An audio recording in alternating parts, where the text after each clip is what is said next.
साथियों नमस्कार। आप सभी का हमारे इस YouTube चैनल राजविका एकेडमी में बहुत बहुत स्वागत है। साथियों, यहाँ पर हम आज use of article a and an, a और एन आर्टिकल का उपयोग कैसे करते हैं, यह वीडियो लेकर आए हैं।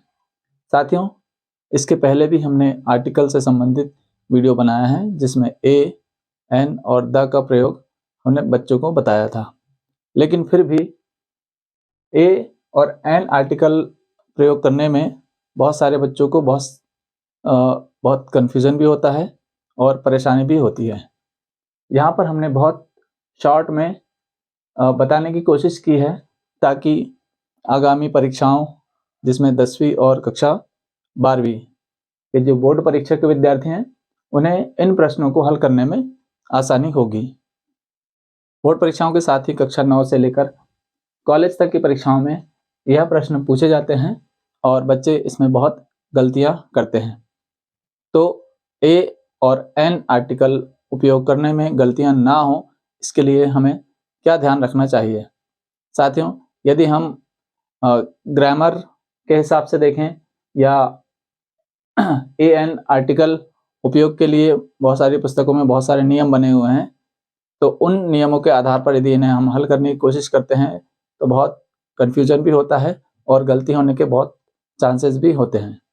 इसके लिए हमें सिर्फ याद रखना होगा कि आर्टिकल ए और एन उपयोग करने के लिए हमें, जैसे कि पुस्तकों में लिखा रहता है, वॉवल लेटर्स को ध्यान में रखना है। जैसे वॉवल लेटर्स कौन से हैं? ए, ई, आई, ओ और यू। लेकिन फिर भी यदि हम इन लेटर्स को ध्यान में रखकर प्रश्नों को हल करते हैं, तब भी बहुत सारी गलतियां होने के चांसेस हैं। तो किन किन प्रश्नों में गलतियां होने के चांसेस हैं, यहाँ हमने कुछ प्रश्न लिए हैं। आपके सामने ये 10 क्वेश्चंस दिए हुए हैं। इन्हें हम बहुत आसानी से हल कर सकते हैं और लगभग इसी प्रकार के प्रश्न परीक्षाओं में पूछे जाते हैं। साथियों, यदि हम वॉवल लेटर्स की जगह यदि वॉवल साउंड्स को यहाँ पर ध्यान देंगे तो बहुत आसानी से हम इन प्रश्नों को हल कर सकते हैं। अब वॉवल साउंड्स कौन कौन से हैं? हमें वॉवल साउंड जो हम हिंदी में प्रयोग में लाते हैं, जैसे हिंदी में उपयोग में लाने वाले स्वर हैं अ, आ, ई, उ, ए, ऐ, ओ, औ। इन वॉवल साउंड्स या इन स्वरों को ध्यान में रखकर यदि हम ए और एन आर्टिकल का उपयोग करेंगे तो बहुत आसानी होगी। तो विद्यार्थियों, जैसे कि आप सभी को पता है, ए और एन दोनों का ही मतलब गिनती में 1 होता है। जैसे कि आप सभी को पता है, ए और एन का उपयोग हम सिंगुलर नाउन को बताने के लिए उपयोग करते हैं। तो यहाँ पर हम देख लेते हैं कि इन प्रश्नों को हल कैसे करें और कहाँ पर ए आएगा और कहाँ पर एन आएगा। पहला प्रश्न देखते हैं। जैसे कि आप प्रश्न देख रहे हैं, fill in the blanks with a और एन। यहाँ पर हम द का उपयोग नहीं बता रहे हैं। द के लिए हमने एक अलग से वीडियो बनाया है। आप हमारे चैनल पर जाकर वह वीडियो आसानी से देख सकते हैं। यदि आपने हमारे चैनल को अभी तक सब्सक्राइब नहीं किया है तो आप पहले हमारे चैनल को सब्सक्राइब कर लें ताकि आप इसी प्रकार के वीडियो आसानी से देख सकें। तो आइए हम देख लेते हैं। पहला प्रश्न है, ही इज ऑनेस्ट बॉय। यदि हम यहाँ पर एच, जैसे कि हमने यहाँ लिखा है, वॉवल लेटर्स को ध्यान में रखेंगे तो एच वॉवल लेटर नहीं है, यह कंसोनेंट लेटर है।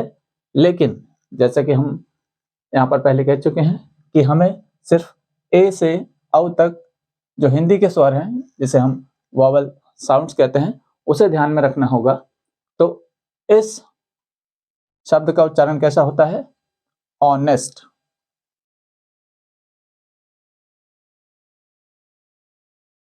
आप देख रहे हैं, he is honest boy।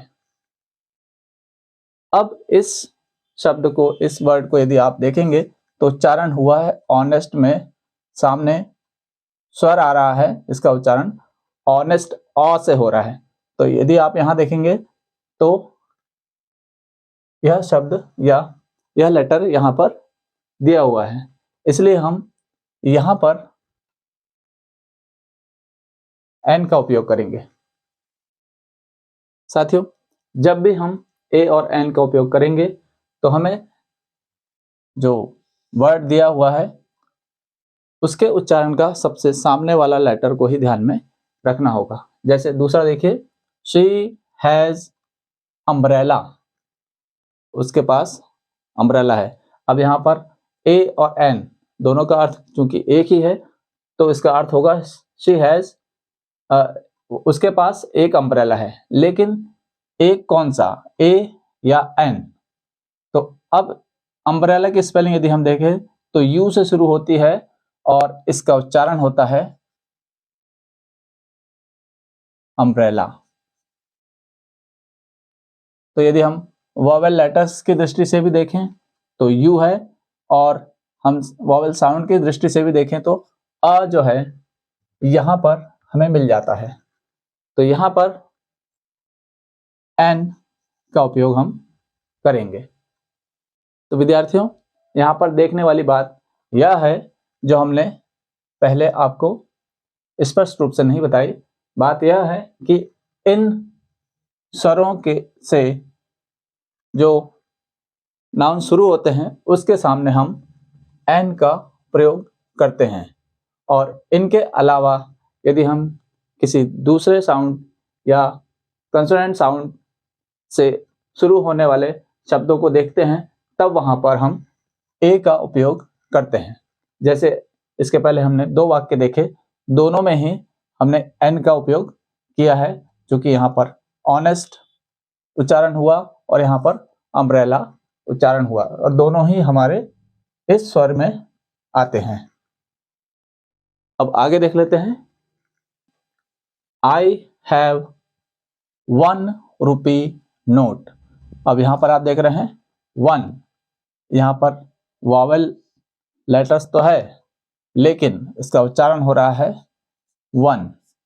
यहां पर देखिए व वजन का है, यानी यह कंसोनेंट साउंड है या व्यंजन साउंड है जो हमारे इन स्वरों में नहीं आता, व इनमें कहीं नहीं है। तो यहां पर हम ऐसी स्थिति में ए का उपयोग करेंगे। I have a 1 rupee note. अगले प्रश्न पर चलते हैं। अगला प्रश्न, I saw university near the temple.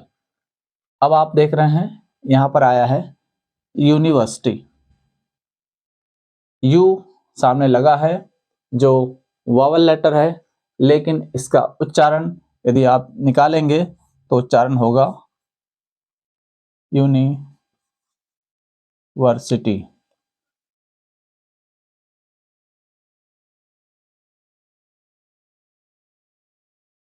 University में आप देख रहे हैं यहाँ पर पहला जो लेटर है वह है या, और या हमारे इस सूची में नहीं आता। तो यहाँ पर बिना कोई डाउट के हम ए का उपयोग करेंगे। आई सा a university near the temple. मैंने एक यूनिवर्सिटी मंदिर के किनारे देखी। अगला प्रश्न है, शी इज यूरोपियन गर्ल। अब जैसे कि यहाँ पर इसके पहले आपने देखा जो नियम लगा था यूनिवर्सिटी में, वही नियम यहाँ पर भी लागू होता है, क्योंकि ई जो है वह वॉवेल साउंड है या वॉवेल लेटर है, लेकिन इसका जो पूरा उच्चारण हो रहा है वह है यूरोपियन। अब यहाँ पर भी यू या देखें तो या हमारे इन स्वरों के लाइन में नहीं है या यह स्वर नहीं है, तो इसीलिए यहाँ पर हम उपयोग करेंगे a. She is a European girl. अगला प्रश्न देखते हैं, Ramesh is M A student. Ramesh एक एम ए स्टूडेंट है। तो अब एम और ए, देखने में एम ए जो हमें लग रहा है वह लग रहा है कि यह एम कंसोनेंट है, इसमें हम ए का उपयोग करेंगे, लेकिन ऐसा नहीं है। यदि इसको हम उच्चारण सही देखें तो उच्चारण होता है एम ए। और ध्यान रखने वाली बात यह है कि ये बाद वाले साउंड पर उतना ध्यान न दिया जाए, बल्कि पहले वाले साउंड पर ज़्यादा हमें ध्यान देना है। तो एम शुरू होता है ए से, जो हमारे यहाँ पर मिल जाता है, तो यहाँ पर हम लगाएंगे एन। साथियों, अगला प्रश्न, यू आर आवर लेट। अब चूंकि यहाँ एच है लेकिन उच्चारण हो रहा है आवर। आवर हमें यहाँ पर मिल जाता है, यानी इसमें बिना कोई डाउट के एन का उपयोग हम करेंगे। You are an hour late. अगला प्रश्न है, ही हैज यूनिक आइडिया। अब यूनिक में आप देख रहे हैं यूनिक, फिर वही बात, यू या जो है इस सूची में नहीं है, इसलिए यहां पर हम आ लगाएंगे। He has a unique idea.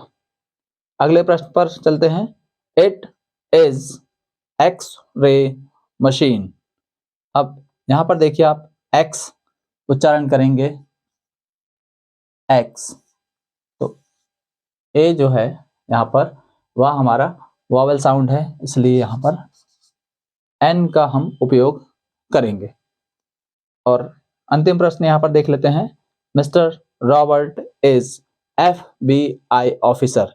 अब यहाँ पर एफ जो है भले ही कंसोनेंट है, लेकिन उच्चारण यहाँ पर वॉवेल हो रहा है। कैसे? FBI।